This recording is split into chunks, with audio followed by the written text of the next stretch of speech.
பார்க்க போகிறது என்னன்னு பார்த்தீங்கன்னா, 6th ஸ்டாண்டர்டில் டேர்ம் 1ல் யூனிட் 5 பார்க்குறோம். The world of animals. So இதுக்கு முன்னாடி பிளான்ஸை பற்றி பார்த்துருப்போம். இப்போ அனிமல்ஸை பற்றி பார்க்குறோம்.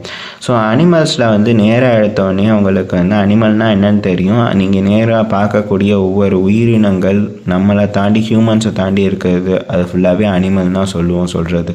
ஸோ அப்போ பயோடைவர்சிட்டி அப்படின்னா என்னங்கிறது நம்ம பார்க்க போகிறோம்.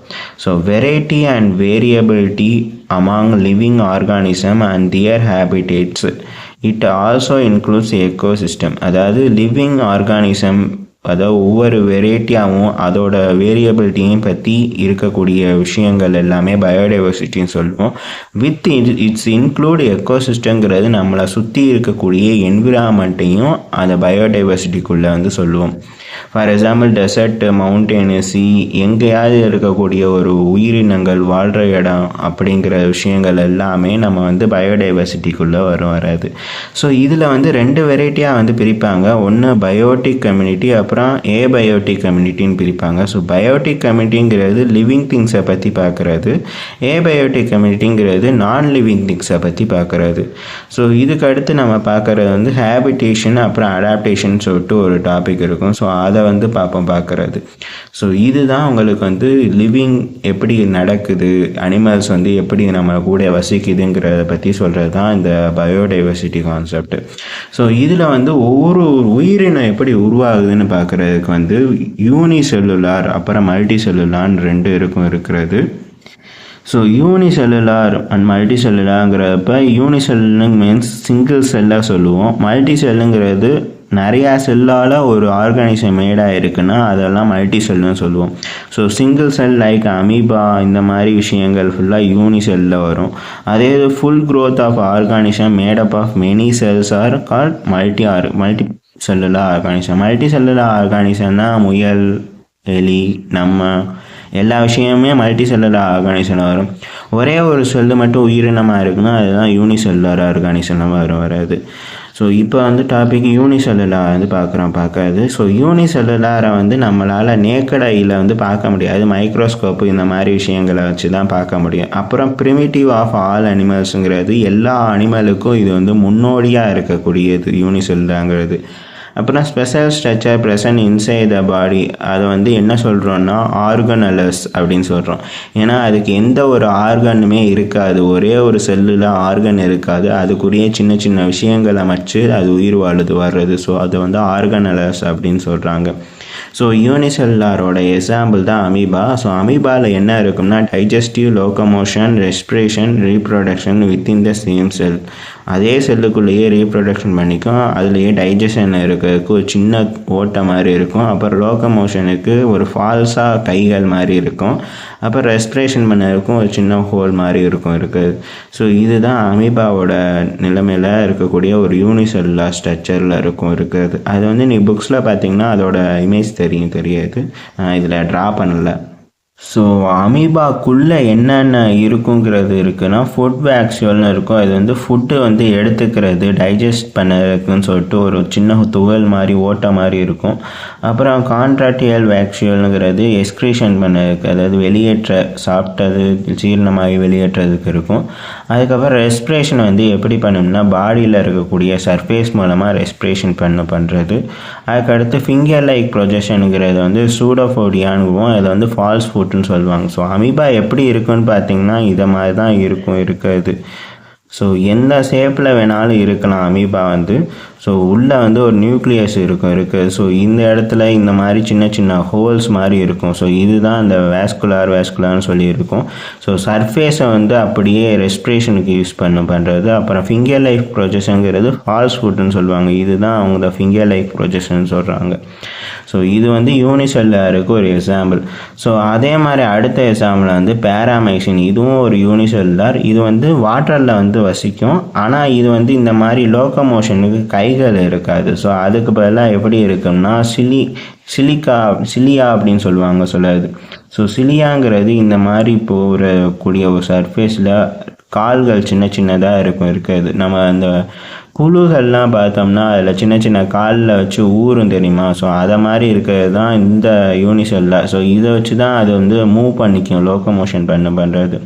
அப்புறம் அடுத்த இது வந்து இதுவும் யூனிசெல்லாருக்கு ஒரு எக்ஸாம்பிள் தான் யுக்ளினா. ஸோ இது வந்து எப்படி மூவ் ஆகும்னா ஃப்ளஜெல்லம் அப்படின்னு சொல்லிட்டு ஒரு இதில் வச்சு மூவ் பண்ணும். அதாவது பின்னாடி ஒரு வால் மாதிரி இருக்கும். ஸோ அதை வச்சு தான் இது வந்து லோக்கோமோஷன் பண்ணுறது. இதுதான் உங்களுக்கு வந்து யூனிசெல்லார்னா ஒரே ஒரு செல் இருக்கும். ஸோ அதுக்குள்ளே வந்து எப்படி வந்து எக்ஸாம்பிள் கொடுத்துருக்காங்க, எப்படி அது வாழுது. மோஸ்ட் ஆஃப் த யூனிசெல்லார் வந்து தண்ணியில் தான் வாழும். இது மட்டும் அமீபா மட்டும் தண்ணிலையும் வாழும், நிலத்துலையுமே வாழ்றது. ஸோ அதுக்கு அடுத்த டாபிக் வந்து multi cellular organism. So multi cellular ஆர்கானிசம்ங்கிறது என்னென்னா மேட் ஆஃப் மெனி செல்ஸ், நிறையா செல்லு மூலமாக உருவாகிறது தான் மல்டி செல்லுலார் ஆர்கானிசம் சொல்லுவாங்க. ஸோ ஒவ்வொரு செல்லும் ஒவ்வொரு மாதிரி இருக்கும். அந்த ஒவ்வொரு செல்லுலேயும் ஒவ்வொரு ஸ்பெஷல் ஃபங்க்ஷன்ஸ் இருக்கும். ஸோ அப்போ வந்து ஒரு செல்லு ஒரு வேலை பார்க்கும், இன்னொரு செல்லு இன்னொரு வேலை பார்க்கறது. ஸோ இதுதான் வந்து மல்டி செல்லுலார் ஆர்கானிசத்தோட ஸ்பெஷல். ஸோ அதுக்கு அடுத்து பார்த்தீங்கன்னா இதை வந்து நேக்கட் ஐயால் நம்மளால் பார்க்க முடியும். ஒரு ஆர்கனைசேஷன் ஃபுல்லாக, அதாவது ஒரு பெரிய உருவமாக பார்க்கலாம். அதே இது ஒரு செல்லாக பார்க்க முடியாது. அது made up of tissues, organ and system. So ஒரு கம்பைனாக சின்ன சின்ன செல்ஸாக கம்பைன் ஆகிறப்ப ஒரு டிஷ்யூஸ் உருவாகும், ஒரு ஆர்கன் உருவாகும், ஒரு சிஸ்டமே உருவாகும். ஆர்கன்கிறது லிவர் இந்த மாதிரி, சிஸ்டங்கிறது டைஜஸ்டிவ் சிஸ்டம், இந்த மாதிரி சிஸ்டங்கள் வந்து உருவாகுது. ஸோ இதில் வந்து க்ரோத் வந்து எப்படி நடக்குதுன்னு பார்த்தீங்கன்னா செல் டிவிஷன் மூலமாக நடக்குது. ஸோ இதுக்கு எக்ஸாம்பிளாக என்ன கொடுத்துருக்காங்கன்னா ஃப்ராகு, ஃபிஷ்ஷு, எர்த்வார்ம், நம்ம எல்லா எக்ஸாமையுமே எடுத்துக்கிறது. ஸோ ஒன் செல் எக்ஸாம்பிளில் இருக்கக்கூடிய 3 தவிர மீதி எல்லாமே மல்டி செல்லுலார் ஆர்கானிசமில் தான் வருது. ஸோ அதுக்கடுத்த டாபிக் பார்த்திங்கன்னா என்னென்னா அடாப்டேஷன் இன் ஃபிஷ்ஷுன்னு சொல்லி இருக்கும். ஸோ அடாப்டேஷன் இன் அனிமல்ஸ்னு இருக்கும். ஸோ அதில் வந்து ஃபஸ்ட்டு வந்து ஃபிஷ்ஷை வந்து பார்க்கறது. ஃபிஷ்ஷு வந்து 2 இடத்துல வாழும். ஒன்று வந்து ஃப்ரெஷ் வாட்டரில் வாழும், இன்னொன்று வந்து மெரெயினில் வாழ்றது. ஸோ ரெண்டுக்குமே வந்து கில்ஸ் தான் ரெஸ்பிரேஷனுக்கு ரெஸ்பான்சிபிளாக இருக்கும். அடுத்து ஃப்ராக் எடுத்தோம்னா ஃப்ராக் வந்து லேண்ட்லேயும் வாழும், வாட்டர்லேயும் வரும். ஸோ இதுக்கு வந்து போலிகிலோதெர்மிக் அப்படின்னு சொல்லிட்டு சொல்கிறாங்க. இது வந்து ரெஸ்பிரேஷனை வந்து ஸ்கின் மூலமாகவும் லங்ஸ் மூலமாகவும் இது பண்ணுது அதை மூச்சு விடுறது. அப்புறம் லிசார்ட் பார்த்திங்கன்னா இதோட இது வந்து ஸ்கின் கலரை வந்து சேஞ்ச் பண்ணிக்கும். அப்புறம் இதோட அப்வர்டு மூமெண்ட், அதாவது பள்ளிலாம் ஷவர் மேலே இருக்குது. ஸோ அது மாதிரி மூவ் பண்ணுறது இதுக்கு வந்து குவாடிபிட்டல் அப்படின்னு சொல்கிறாங்க. ஸோ இதுவும் லங்ஸ் ரெஸ்பிரேஷனில் தான் இருக்குது. ஸோ லிசார்ட்னா வெறும் பள்ளி மட்டும் இல்லை, இந்த ஓனான் இந்த மாதிரி வெரைட்டியும் லிசார்ட்டில் தான் வருது. ஸோ இதெல்லாம் எப்படி அடாப்ட் ஆகுதுங்கிறது தான் நம்ம வந்து சொல்லிகிட்டு இருக்காங்க. ஸோ அதுக்கு அடுத்த டாபிக் பார்த்திங்கன்னா பேர்ட்ஸு. ஸோ பேர்ட்ஸில் வந்து எப்படி இருக்குன்னா அதுக்கு ஃபெதர் இருக்கும், அப்புறம் மவுத்து இருக்காது, அதுக்கு பதிலாக பீக்கர் இருக்கும். போன்ஸு வந்து ஹாலோவாக இருக்கும், அதாவது வீக்கான போன் இருக்கும், அதனால அதால் பறக்க முடியாது. அப்புறம் பைனாகுலர் விஷன் இருக்கும், விஷன் வந்து நல்லா இருக்கும் கண். அப்புறம் இதுவும் லங்ஸ் மூலமாக தான் வந்து ரெஸ்பிரேஷன் பண்ணுது. அப்புறம் இதோட மெயினான ஹேபிட் என்னென்னா அதோட ரீப்ரொடக்ஷன் டைமில் வந்து ஒரு பிளேஸில் இருந்து இன்னொரு பிளேஸுக்கு போய் மைக்ரேட் ஆகி குட்டி போட்டு திருப்பியும் வராது. ஸோ இது வந்து பேர்ட்ஸோட ஹேபிட்டு.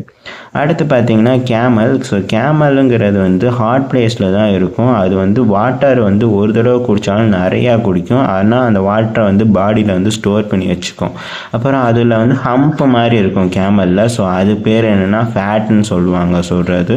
ஸோ இது வந்து ஸ்டோர் பண்ணி வச்சுருக்கோம் ஃபேட்டை. அப்போ ஏதாவது அவசர தேவை அப்படின்னா அதில் வந்து எடுத்து யூஸ் பண்ணிக்கும் கேமல்.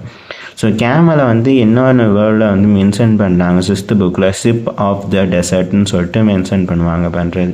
ஸோ இதை தாண்டி என்னென்ன எக்ஸாம்பிள் கொடுத்துருப்பாங்கன்னு பார்த்தீங்கன்னா போலார் பியர், பென்குயின், மவுண்டன் கோட்டு, அப்புறம் லயன். ஸோ இதுதான் வந்து எக்ஸாம்பிளாக வந்து புக்ஸில் வந்து கொடுத்துருக்குது. ஸோ இதுதான் உங்கள் 6th புக்கில் வந்து இருக்கக்கூடியது.